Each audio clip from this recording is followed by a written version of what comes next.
ಇವತ್ತು ವರಮಹಾಲಕ್ಷ್ಮಿ ಹಬ್ಬದ ದಿನ ದೇವ್ರ ಸಿನಿಮಾ ಬರುತ್ತೆ ಅಂದ್ರೆ ದೆವ್ವ ಸಿನಿಮಾ ಬಂದ್ಬಿಟ್ಟಿದೆ ಹಾಲಿವುಡ್ ಇಂದ. ಇವತ್ತು ಇನ್ಸಿಡಿಯಸ್ ಸೀರೀಸ್ ನಲ್ಲಿ 6ನೇ ಪಾರ್ಟ್ ಬಂದ್ಬಿಟ್ಟಿದೆ.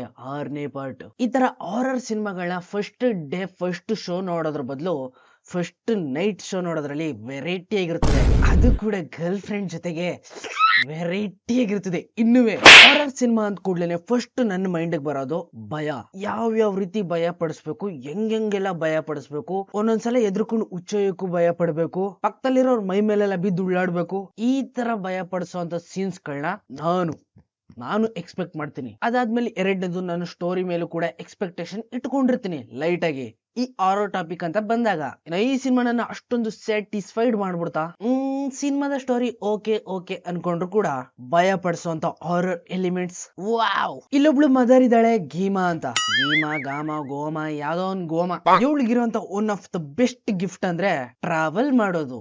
ಅಂದ್ರೆ ಬ್ಯಾಗ್ ನ ತಕೊಂಡ್ ಊರು ಸುತ್ತದಲ್ಲ, ಅವಳ ಸೋಲ್ ಆತ್ಮ ಹೊರಗಡೆ ಬಂದು ಬೇರೆ ಪ್ರಪಂಚಕ್ಕೆ ಹೋಗಿ ಇಷ್ಟ ಬಂದಂಗೆಲ್ಲ ಮಾಡೋದು. ಇಲ್ಲೊಂದು ಸ್ಪಿರಿಟ್ ವರ್ಲ್ಡ್ ಇದೆ, ಅದನ್ನ ಕರೀತಾರೆ ಫರ್ದರ್ ಅಂತ. ಈ ಸಿನಿಮಾದೊಳಗಡೆ ಇವಳು ಅವಳ ಆತ್ಮನ ತಗೊಂಡೋಗಿ ಆ ಫರ್ದರ್ ಒಳಗಡೆ ನುಗ್ಬಹುದು, ಏನ್ ಬೇಕಾದ್ರೂ ಮಾಡ್ಬೋದು. ಅದ್ರ ಜೊತೆಗೆ ಇವಳಿಗೊಂದು ಹೊಸ ಗಿಫ್ಟ್ ಕೂಡ ಇರ್ತದೆ.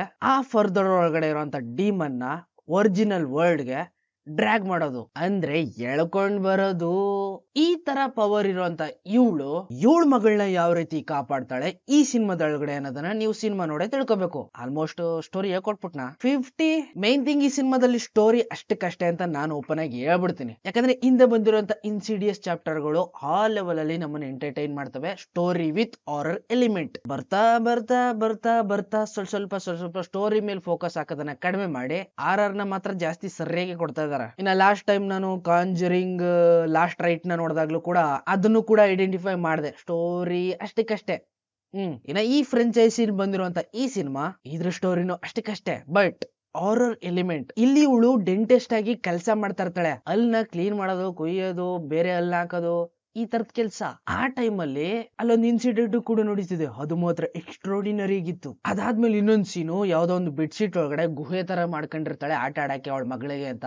ಅದ್ರೊಳಗಡೆ ಟ್ರ್ಯಾಪ್ ಆಗ್ಬಿಡ್ತಾಳೆ. ಮಾರ್ವೆಲಸ್. ಅದಾದ್ಮೇಲೆ ಕೊನೆ ಒಂದ್ ಸೀನು ಅವಳ ಮಗಳು ಯಾವ್ದೋ ಒಂದು ಕಬಾರ್ಡ್ ಒಳಗಡೆ ಹೊಂದ್ಕೊಂಡ್ಬಿಟ್ಟಿರ್ತಾಳೆ ನಾಯಿ ಜೊತೆಗೆ. ಅಲ್ಲಿ ಬರೋಂತ ಡಿಮೆನ್ ಯಾವ ರೀತಿ ಟ್ರಾನ್ಸ್ಫಾರ್ಮೇಶನ್ ಮಾಡ್ಕೊಂಡ್ಬಿಟ್ಟಿರ್ತದೆ, ಸೈಕ್ ಮಾತ್ರ. ಒಟ್ನಲ್ಲಿ ಒಂದ್ 4-5 ಸೀನ್ಗಳನ್ನ ಫುಲ್ ಎಕ್ಸೈಟ್ ಮಾಡಿ ವಾವ್ ಅಬ್ಬಬ್ಬಬ್ಬ ಅಂತ ಭಯ ಪಡೋ ಲೆವೆಲ್ಗೆ ಎಂಟರ್ಟೈನ್ ಮಾಡಿದೆ ಅನ್ನೋದಾದ್ರೆ ಮಿಕ್ಕಿ ಸ್ಟೋರಿ ಲೈನ್ ಎಲ್ಲ regular size. VFX CGI are top notch. ಅದ್ರ ಬಗ್ಗೆ ಮಾತಾಡೋ ಅವಶ್ಯಕತೆ ಇಲ್ಲ. ಇನ್ನ ಸ್ಟೋರಿ ನೆಕ್ಸ್ಟ್ ಲೆವೆಲ್ ಎಕ್ಸೈಟ್ ಆಗೋ ತರ ಏನಾದ್ರು ಡಿಸೈನ್ ಮಾಡಿದ್ರೆ ಇನ್ನು ಬೆಟರ್ ಆಗಿರ್ತಿತ್ತು. ಜೊತೆಗೆ ಮಿಡ್ ಕ್ರೆಡಿಟ್ ಸೀನ್ ಅಲ್ಲಿ ಬೇರೆ ಪಾರ್ಟ್ ಅಲ್ಲಿ ಬಂದಿರುವಂತ ಡೆವಿಲ್ ಗಳನ್ನು ಕೂಡ ನೋಡ್ತೀರಾ. ವಾ ಏನಿದು ಅಲ್ಲಿಂದ ಇಲ್ಲಿಗೆ ಅಂತ ಶಾಕೇನಲ್ಲ, ಒಂದೇ ಸಿನಿಮಾ ತಾನೇ ಎಲ್ಲ. ಒಟ್ನಲ್ಲಿ ಸಿನಿಮಾ ಸ್ಟೋರಿ ಮೇಲೆ ಯಾವ್ದೇ ರೀತಿ ಎಕ್ಸ್ಪೆಕ್ಟೇಷನ್ ಇಟ್ಕೊಂಡು ಹೋಗ್ಬೇಡಿ. ಒಂದೊಳ್ಳೆ ಹಾರರ್ ಎಲಿಮೆಂಟ್ ನ ನೋಡ್ಕೊಂಡು ವಾಹ್, ಸಣ್ಣದಾಗ ಒಂದು ಎಕ್ಸೈಟ್ಮೆಂಟ್ ಬೇಕು ಅಂದ್ರೆ ಈ ಸಿನಿಮಾ ನಿಮ್ಗೋಸ್ಕರನೇ ಮಾಡಿರೋದು. Go and watch, enjoy. ಸಿಗ್ತೀನಿ ಮುಂದಿನ ವಿಡಿಯೋದಲ್ಲಿ. ಅಲ್ಲಿವರೆಗೂ ಕಾಯ್ತಾರೆ. Keep watching. ಬಾಯ್.